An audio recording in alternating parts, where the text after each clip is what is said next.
আইন 2006 অনুযায়ী শিল্প বিরোধ শব্দটার নাম হচ্ছে ইন্ডাস্ট্রিয়াল ডিসপিউট।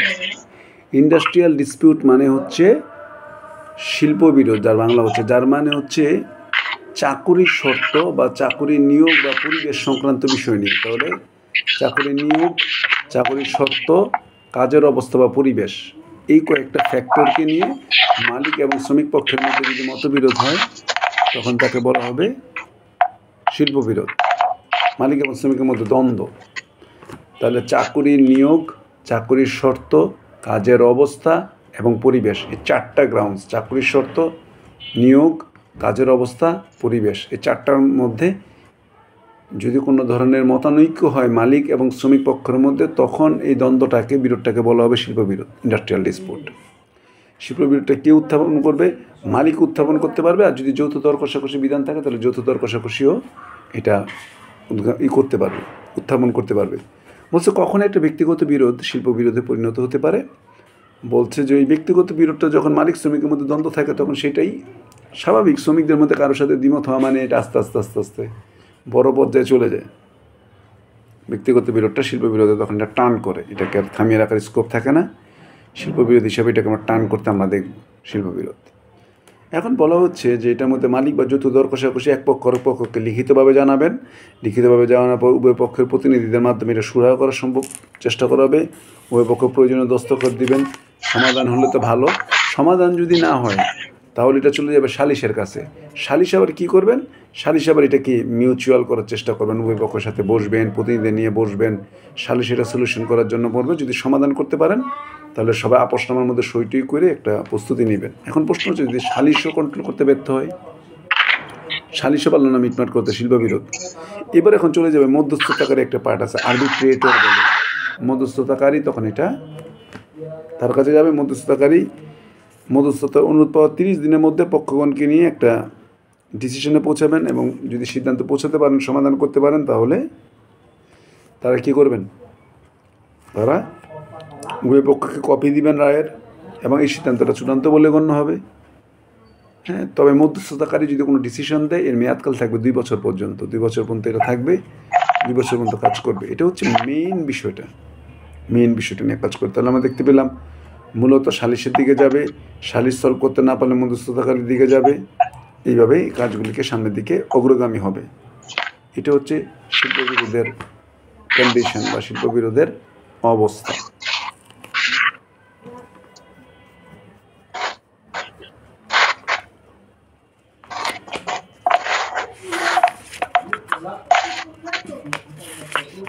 আর এই যে প্যারামাউন্টে যে পদ্ধতি যে সিরিয়ালগুলো দিচ্ছে এগুলো কি মেনটেন করতে হবে? অবশ্যই না, মেনটেন যতটুকু আমরা করতে পারবো আমরা চেষ্টা করবো এটা মেনটেন করার জন্য, কারণ এটা তো একটা নির্দিষ্ট ধাপ, কোনটার পর কোনটা ঘটতেছে এটা আপনি লিখে যেতে হবে। এটা ওই যে বললাম যে আমি যেটা প্রথম উভয় পক্ষ মিট করবে, মিট করতে না পারলে সালিশে যাবে, সালিশে মিট না করতে পারলে মধ্যস্থতাকারীর মধ্যে যাবে।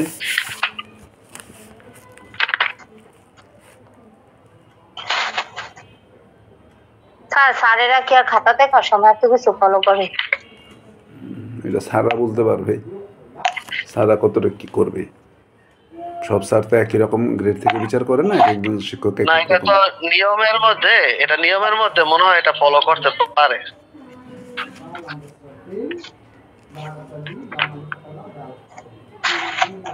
স্যার নিচে একটা প্রশ্ন আছে, অংশগ্রহণকারী কমিটি কিভাবে গঠিত হয়? প্রশ্নটা কই পাবো? কোন প্রশ্নের মধ্যে আছে এটা?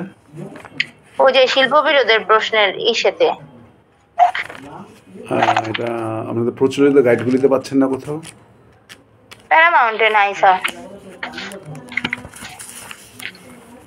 অংশগ্রহণ কমিটি অনেক বছর পর পর আসে। এই অংশগ্রহণকারী কমিটিটা খুব ইম্পর্টেন্ট না, কিন্তু প্যারামাউন্টে না হলে এটা বাদ আইব না।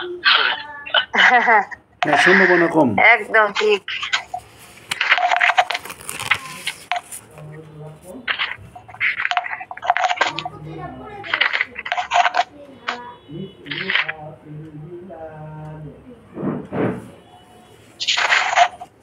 তারপরে মৌসুমী শ্রমিক কি স্যার? এই প্রশ্নটা কি ইম্পর্টেন্ট?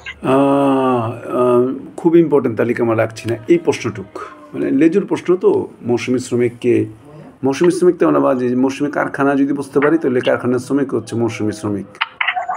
যে যে প্রতিষ্ঠানে 6 মাসের বেশি কাজ হয় না, 6 মাস পর্যন্ত ব্যবসা প্রতিষ্ঠান সর্বোচ্চ 6 মাস ব্যবসা প্রতিষ্ঠান হিসেবে কাজ করে, সর্বোচ্চ 6 মাস তাকে বলা হচ্ছে মৌসুমি কারখানা।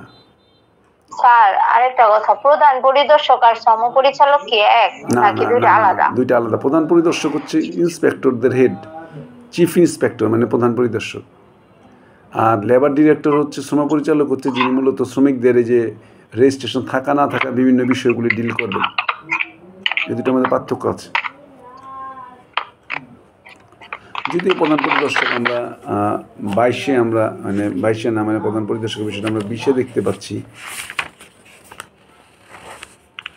20 কিন্তু এই জাতীয় প্রশ্নগুলি কিন্তু অ্যাভেলেবেল হয়নি। প্রধান পরিদর্শকের প্রশ্ন কিন্তু অ্যাভেলেবেল প্রশ্ন হয় নাই। এটা অ্যাভেলেবেল চ্যাপ্টারদের মধ্যে না, কিন্তু আমরা ইম্পর্টেন্ট তালিকা এটাকে রাখতেই পারি, পড়তেই পারি। প্রধান পরিদর্শক এই কাজটা আমরা পড়তেই পারি, মনে রাখতে পারি। কিন্তু ভেরি ইম্পর্টেন্ট প্রশ্ন তালিকার মধ্যে একটা প্রশ্ন না, ভেরি ইম্পর্টেন্ট প্রশ্নের মধ্যে তালিকার মধ্যে পড়ে না, কিন্তু পড়া তো পড়াই।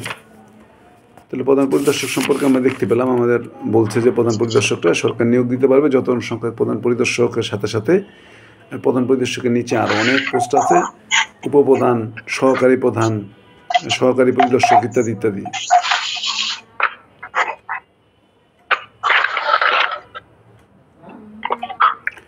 এখন প্রধান পরিদর্শক আমাকে কী করবে? চিফ ইন্সপেক্টর মানে ইনকোয়ারি করবে। ইন্সপেক্টর মানে তো আমরা জানি ইনকোয়ারি করবে। তিনি কী করবেন? এই প্রয়োজনীয় সহকারীদের নিয়ে এসে পুরো প্রতিষ্ঠান, নৌযান, যানবাহন সব জায়গায় প্রবেশ করতে পারবে, দলিল দস্তাবেজ পরীক্ষা করতে পারবে, আইনের প্রয়োজনীয় নির্দেশনা মানছে কিনা দেখতে পারবে, প্রয়োজনীয় জবানবন্দি নেবে, তারপর হচ্ছে মালিকের কাগজপত্র প্রয়োজনে জব্দ করবে, ব্যাখ্যা চাইবে, হ্যাঁ, মালিকের কারণ বক্তব্য দেওয়ার জন্য সুযোগ দেওয়া হবে। এগুলি দেখে যদি যৌক্তিক মনে করেন তাহলে সেক্ষেত্রে তো ভালো, আর নতুবা তিনি যদি ইচ্ছা করলে এটাকে জাতীয় কোনো সাসপেন্ডেবল কোনো অর্ডারও দিতে পারেন, প্রতিষ্ঠানটাকে বন্ধ করে দেওয়ার ব্যাপারে এসব ব্যাপারে পদক্ষেপ নিতে পারে। এখন প্রশ্ন হলো, পরিদর্শক যদি তার ক্ষমতা কার্যগুলি দেখালো, এর বিরুদ্ধে আপিল করার সুযোগ আছে? আইন বলছে হ্যাঁ অবশ্যই, এটা এক্ষেত্রে কর্তৃপক্ষর এটা 30 দিনের মধ্যে, মানে ওই প্রধান পরিদর্শক যে ডিসিশন দিয়ে গেলেন, হয়তো অনেক গার্মেন্টস অফ করে দিয়ে গেলেন, ব্যান করে দিলেন বা কোনো জায়গায় ব্যান করে দিলেন, তাহলে এর বিরুদ্ধে 30 দিনের মধ্যে আপিল করতে পারবেন। এবং আপিলের ক্ষেত্রে আপিল কর্তৃপক্ষ আছে, শ্রম আইনে আপিল কর্তৃপক্ষ, আপিল যে অথরিটি আছে তারা কী করতে পারেন? সেক্ষেত্রে প্রয়োজনীয় ব্যবস্থা নেবেন। তবে আপিল নিষ্পত্তি নেওয়া পর্যন্ত তাকে, সব ক্ষেত্রে আপিল নিষ্পত্তি না হলেও তাকে কাজ করার জন্য সুযোগ সুবিধা দিতে পারেন, আইনের ক্ষেত্রে কাজ করার জন্য সুযোগ সুবিধা দিতে পারেন।